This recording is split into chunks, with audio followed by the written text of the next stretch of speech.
Les États-Unis et la Chine sont en guerre au sujet des puces électroniques. Les États-Unis essaient d'empêcher la Chine d'obtenir la technologie américaine des puces. Mais ce n'est pas si facile à faire.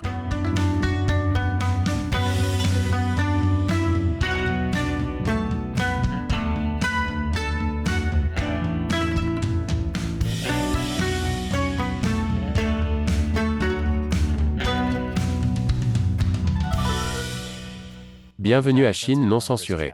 Je suis Chris Chappell. Les États-Unis et la Chine se livrent une guerre pour savoir qui régnera en maître sur la technologie, en particulier sur les semi-conducteurs, également appelés puces électroniques. Nos vies dépendent de ces puces, pour tout, de nos smartphones aux voitures, en passant par les robots aspirateurs, et bien sûr, cet actuel bac à œufs intelligent, qui se connecte à votre téléphone et vous prévient lorsque vous manquez d'œufs. Oui, vous pourriez vivre sans. Mais le voudriez-vous? C'est pourquoi le président américain Joe Biden a signé la loi CHIPS, qui vise à promouvoir la production nationale de semi-conducteurs aux États-Unis. Les États-Unis sont actuellement les leaders mondiaux de la technologie des micropuces, et plus particulièrement des logiciels qui permettent de les fabriquer. Mais les États-Unis vendent ces logiciels à d'autres pays. Les États-Unis ne fabriquent qu'environ 10% des micropuces du monde.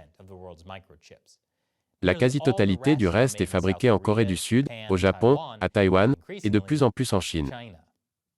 La Chine rattrape son retard, car le Parti communiste a mis en place une stratégie nationale, visant à dépasser les États-Unis en matière de technologie.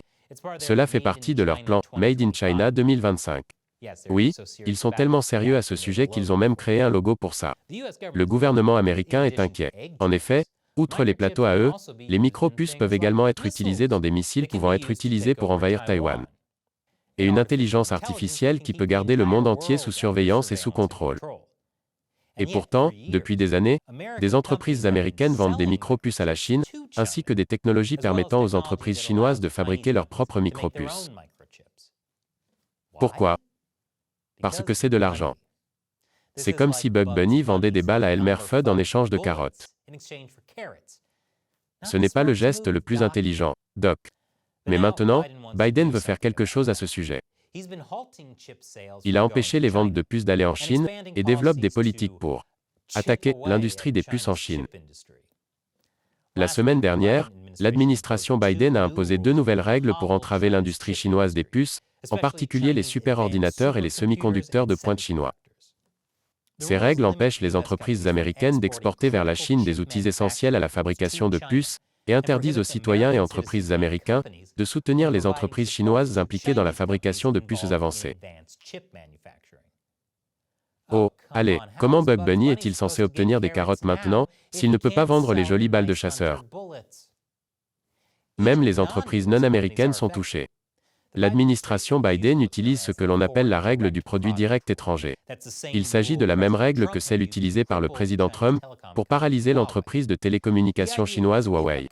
L'idée est que si une entreprise, où qu'elle soit dans le monde, souhaite continuer à utiliser la technologie américaine pour fabriquer des micro-puces, elle ne sera pas autorisée à en vendre à la Chine sans avoir obtenu au préalable une licence américaine. Cela va de pair avec la décision de M. Biden d'ajouter 31 entreprises et universités chinoises à la liste non vérifiée, et 28 entreprises et organisations militaires chinoises à la liste des entités. Le plus grand producteur chinois de puces mémoire, Yangtze Memory Technology Corp., figure parmi les entreprises inscrites sur la liste non vérifiée. Les entreprises sont ajoutées à la liste non vérifiée, parce que les États-Unis n'ont pas pu effectuer de visite sur place, pour déterminer si on peut leur faire confiance pour recevoir des exportations de technologies sensibles des États-Unis. Donc, c'est comme une liste de vilains. Biden est comme le Père Noël. Et selon cette nouvelle politique, si un gouvernement, comme la Chine, empêche les fonctionnaires américains d'effectuer des contrôles dans ces entreprises non vérifiées, les États-Unis placeront ces entreprises sur la liste des entités. Celles qui figurent sur cette liste devront obtenir une licence pour acheter des produits américains, comme je l'ai mentionné précédemment.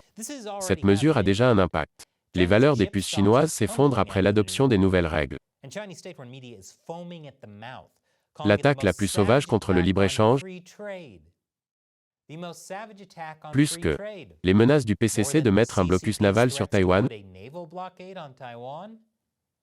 Apparemment, le PCC est une monarchie, parce qu'il est dirigé par une bande de reines du drame.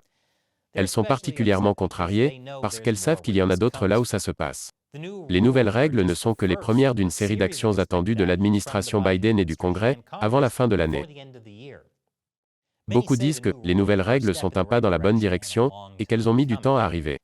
Et que cela fera reculer les Chinois de plusieurs années. La Chine se demande donc ce qu'elle peut faire pour figurer sur la liste des « gentils » de M. Noël. Mais toutes ces règles n'auront un impact que si elles sont réellement appliquées. Et c'est là le problème. Je vous explique après la pause. Bienvenue à nouveau. Le gouvernement américain oblige certaines entreprises à obtenir une licence pour acheter des technologies américaines. C'est censé empêcher les technologies américaines de tomber dans de mauvaises mains. Mais le fait qu'il y ait une licence signifie aussi que ces entreprises peuvent simplement obtenir une licence. Cela suscite beaucoup d'interrogations, car le ministère américain du Commerce a la réputation de faire passer les intérêts commerciaux avant la sécurité nationale. Dans le passé, il a approuvé des licences pour presque toutes les exportations de technologies. Ce qui serait surprenant, s'il n'y avait pas le fait que c'est le département du commerce. Le commerce, c'est leur truc. C'est comme être choqué que le département américain du hamburger donne la priorité à la fabrication de hamburgers plutôt qu'à la sécurité des vaches. Mais selon un haut fonctionnaire de l'administration, la plupart des licences spéciales seront refusées maintenant, mais certaines expéditions vers des installations exploitées par des entreprises américaines ou des pays alliés seront évaluées au cas par cas. Le fait qu'il y ait déjà des mesures pour faire des exceptions au contrôle des exportations est inquiétant. C'est comme dire, nous devons mettre en quarantaine tous ceux qui ont été mordus par un zombie, sauf vous trois. Faites ce que vous voulez. Comment cela pourrait-il revenir à nous mordre carrément? Jusqu'à présent, il semble que les États-Unis prévoient déjà de faire des exceptions pour deux entreprises sud-coréennes, Samsung et SK Hynix.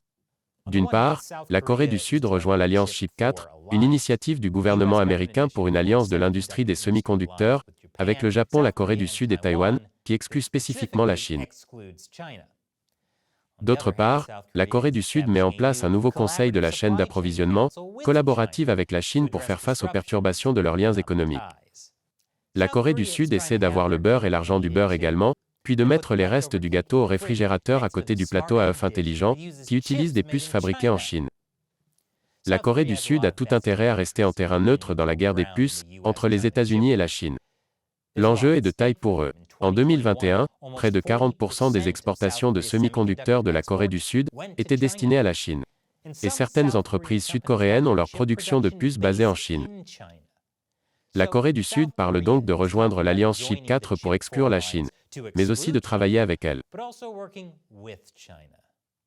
Il y a là une grande énergie. Ce n'est pas parce que je me marie que nous ne pouvons pas continuer à sortir ensemble. Et même si des alliés comme la Corée du Sud décident de se conformer aux nouvelles règles d'exportation américaines, les États-Unis ont d'autres chats à fouetter. Jouer au jeu de la taupe avec les nouvelles entreprises chinoises. L'une d'entre elles est Peng Shinhua IC Manufacturing, basée à Shenzhen. Selon Bloomberg, cette start-up spécialisée dans les puces pourrait aider Huawei à contourner les sanctions américaines. Elle est dirigée par un ancien cadre de Huawei et construit des installations à proximité du siège de Huawei. Totalement inaperçu. C'est comme si le capitaine Crunch avait perdu sa licence de fabrication de céréales et qu'il vendait des céréales sous le nom de Admiral Chomp. C'est un produit totalement différent, je le jure. Cela pourrait aider Huawei à regagner du terrain dans plusieurs domaines critiques, comme les smartphones et les serveurs. Cela a déjà attiré l'attention des régulateurs américains. Mais il n'est pas certain que Peng Shinhua viole explicitement les sanctions commerciales américaines.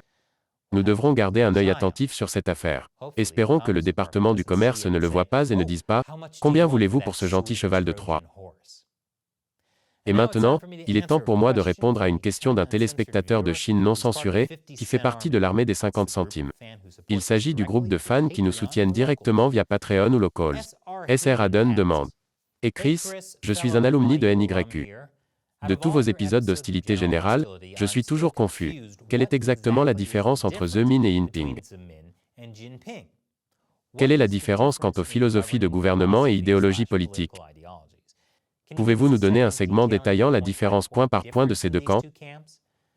Je sais que ce sont des cocos pourris, mais sur le terrain en Chine, quelle est la différence entre les deux qui crée l'hostilité générale? Bonne question. Allez NYU, sauf pour la dette étudiante massive.